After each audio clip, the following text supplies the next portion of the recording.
Hola, ¿qué tal? Bienvenidos a una nueva emisión de Noticias en Directo América por France 24. Yo soy Andrés Mesa Muñoz y a continuación los titulares. Se cumplen 10 años de los atentados del 13 de noviembre de 2015 en Francia. El país conmemora a las 130 víctimas de los ataques contra la sala de conciertos Bataclan, bares, restaurantes y el Estadio de Francia que fueron perpetrados por miembros del autodenominado Estado Islámico. En Estados Unidos, el gobierno vuelve a abrir después de un cierre administrativo que duró 43 días, el más largo de la historia. El presidente Donald Trump firmó anoche la ley que ponía fin al shutdown después de que demócratas y republicanos llegaran a un acuerdo en el Congreso.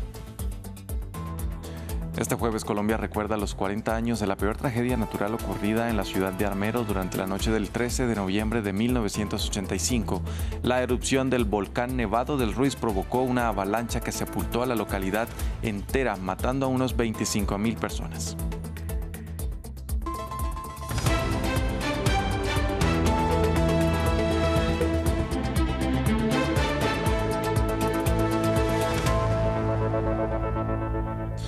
Vamos a iniciar en Francia, donde hoy se conmemora a las 132 víctimas de los atentados del 13 de noviembre de 2015 en París, que hoy cumplen 10 años, los más mortíferos en la historia del país desde la Segunda Guerra Mundial y que fueron perpetrados por integrantes del autodenominado Estado Islámico que irrumpieron en la sala de conciertos Bataclan, en bares, restaurantes y a las afueras del Estadio de Francia, donde jugaba la selección.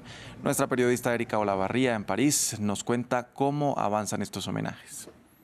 La ceremonia más importante va a tener lugar esta tarde a las 6 de la tarde de París en el jardín de la Alcaldía de París. Ahí se va a inaugurar un jardín memorial que es toda una obra de paisajismo. De hecho, va a tener dos árboles, por ejemplo, un olmo que se llama el árbol de la justicia, si es conocido, y un olivo que es el árbol de la paz. Va a haber plantas de distintas estaciones para que siempre haya flores, para que haya aves que representen la vida.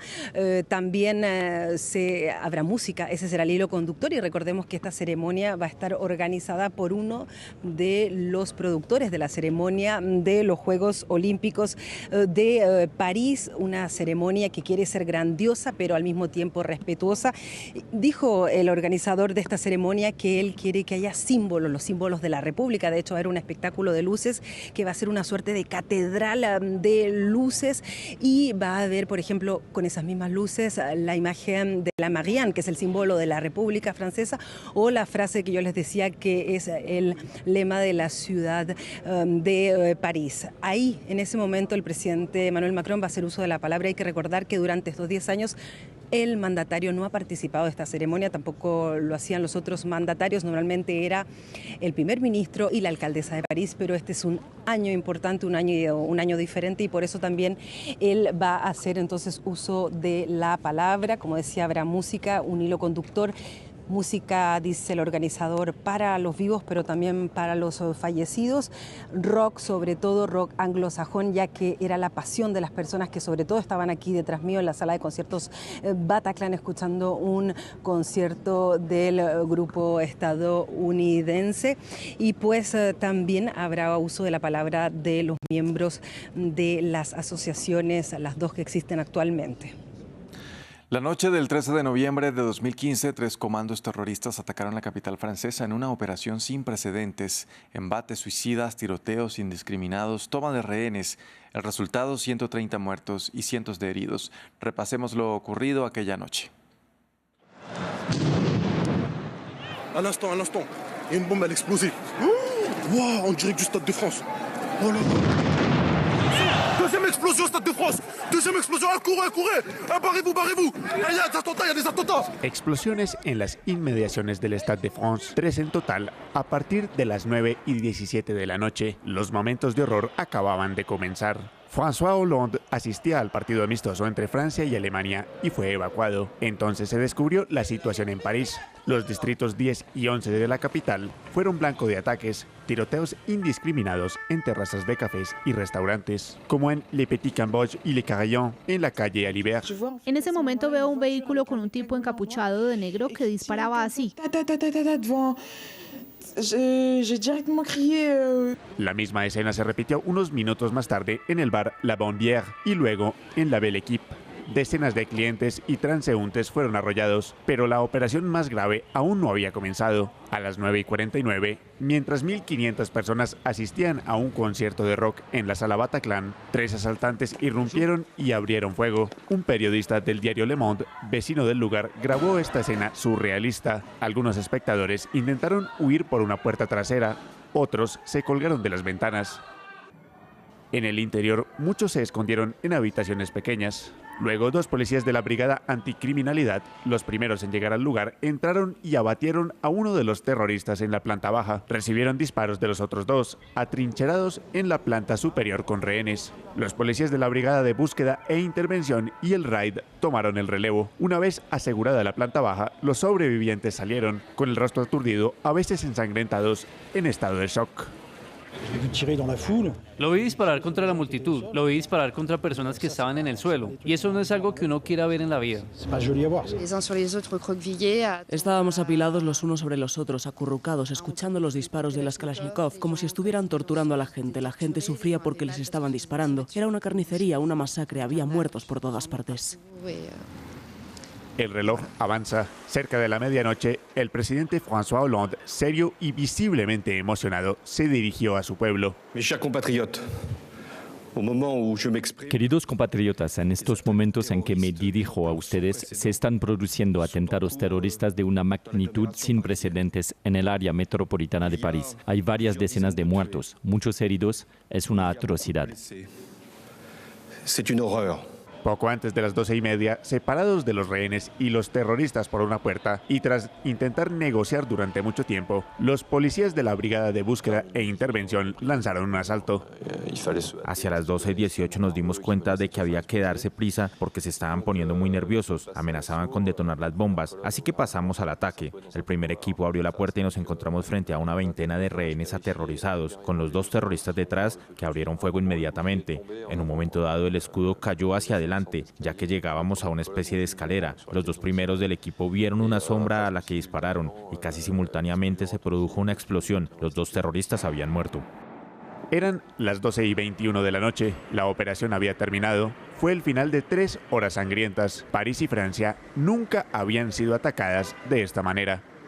Cambiamos de tema, pasamos a Estados Unidos, donde Donald Trump firmó la ley que puso fin al llamado shutdown horas después de que el Congreso aprobara el miércoles el paquete de ley de presupuesto que pone fin al cierre federal más largo en la historia del país. Tras una votación en la Cámara de Representantes, la mayoría republicana dio luz verde a un plan de gastos previamente votado por el Senado con el respaldo de 8 senadores demócratas. Una firma que pone fin al cierre de gobierno federal o shutdown más largo de la historia de Estados Unidos. 43 días por los que el presidente Donald Trump responsabilizó a los demócratas. Hoy enviamos un mensaje claro, jamás cederemos ante la extorsión porque eso fue precisamente lo que ocurrió. Así que solo quiero decirle al pueblo estadounidense, no olviden esto cuando lleguen las elecciones de mitad de mandato y demás. No olviden lo que han hecho a nuestro país. 2 horas antes de su firma, la Cámara de Representantes votó a favor de reanudar la asistencia alimentaria y el pago de cientos de miles de trabajadores federales, así como reactivar el sistema de tráfico aéreo. El cierre del gobierno inició por una disputa entre republicanos y demócratas sobre la extensión de los subsidios al seguro médico universal, conocido como Obamacare. Muchos de ellos admitieron que estaban utilizando al pueblo estadounidense como moneda de cambio en este juego político. Sabían que causaría dolor y así lo hicieron. Todo fue inútil, injusto y cruel. Una riña que de momento se aplaza hasta el próximo año, con los demócratas abriendo la contienda de cara a los comicios legislativos de 2026. La reapertura del gobierno ocurre en medio de otra crisis para Trump, la divulgación de miles de documentos y correos con detalles de su relación con Jeffrey Epstein, delincuente sexual que murió en una celda de Nueva York a la espera de juicio por tráfico de menores. Sigue la escalada verbal entre China y Japón después de los comentarios de la primera ministra japonesa Sanae Takaichi, quien dijo que un ataque del gigante asiático contra Taiwán podría desencadenar una respuesta militar de Tokio. El gobierno chino hizo un llamado a la mandataria para que se retracte de dichas declaraciones que calificó de atroces. Si Japón se atreve a intervenir militarmente en el estrecho de Taiwán, constituiría un acto de agresión y China responderá con firmes contramedidas. China ejercerá con firmeza su derecho a la legítima defensa en virtud de la Carta de las Naciones Unidas y el derecho internacional, y salvaguardará resueltamente su soberanía nacional e integridad territorial.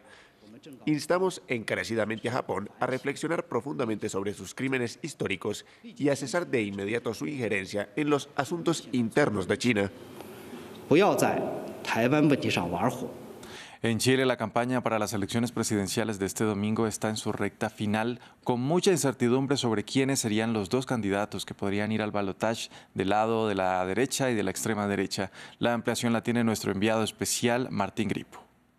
Es el tema que, con el que se han abanderado todos los candidatos de la derecha y de la derecha, con el aumento de la inseguridad en este país, en Chile, en un país que es considerado dentro de la región y de América Latina como un ejemplo en materia de seguridad, y es un país relativamente tranquilo. Lo cierto es que los distintos hechos de delincuencia, asaltos, hurtos e incluso asesinatos que han aumentado, esto por la presencia de organizaciones transnacionales como el Tren de Aragua, ha erosionado la confianza en la seguridad pública, y es lo que están aprovechando los diferentes candidatos de la derecha para asegurar que desde la izquierda no podrían dar soluciones y resultados para resolver este problema, que no solamente estamos hablando de inseguridad, sino que también estamos hablando de economía, porque justamente la inseguridad golpea distintas zonas muy importantes para la economía de Chile, que hace que muchas personas, por ejemplo, dejen de comprar en zonas que antes eran consideradas muy importantes, como lo es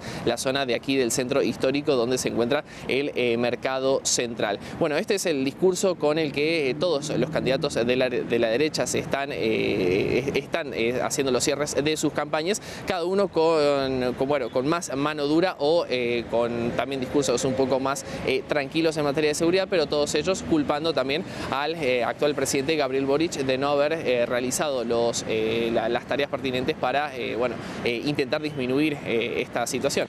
Colombia conmemora el aniversario de la tragedia de Armero, luego de 40 años de la avalancha que sepultó un pueblo entero, dejando alrededor de 25.000 fallecidos. Las víctimas del desastre persisten en la búsqueda de sus familiares desaparecidos y reclaman que el Estado colombiano asuma la responsabilidad por lo ocurrido. Recordemos lo que pasó aquel 13 de noviembre de 1985 en el informe de Diego Bassani. 40 años de la desaparición de un pueblo. Era el 13 de noviembre de 1985. Colombia aún no asimilaba la toma del Palacio de Justicia una semana antes, cuando una erupción en el volcán Nevado del Ruiz provocó una avalancha de tierra, sepultando el pueblo de Armero bajo el lodo. El resultado, alrededor de 25.000 muertos, casi el 70% de la población de esta localidad ubicada en el centro del país sudamericano. La mayor tragedia natural desde que se tienen registros en Colombia. No hay dolor como nuestro dolor. Ha desaparecido una ciudad. Han dejado de figurar en nuestra república, en nuestra polis, tan amenazada ya por propósitos humanos, pero tan inconmovible en nuestro optimismo de dueños del destino y arquitectos del futuro, hombres, mujeres y niños. Tras 40 años de la luz, decenas de víctimas continúan buscando a sus hijos, sobrinos y nietos. Existen decenas de denuncias de niños que salieron con vida de Armero y jamás fueron devueltos a sus familiares. Las pruebas indican que algunos de los menores de edad fueron dados en adopción a parejas extranjeras.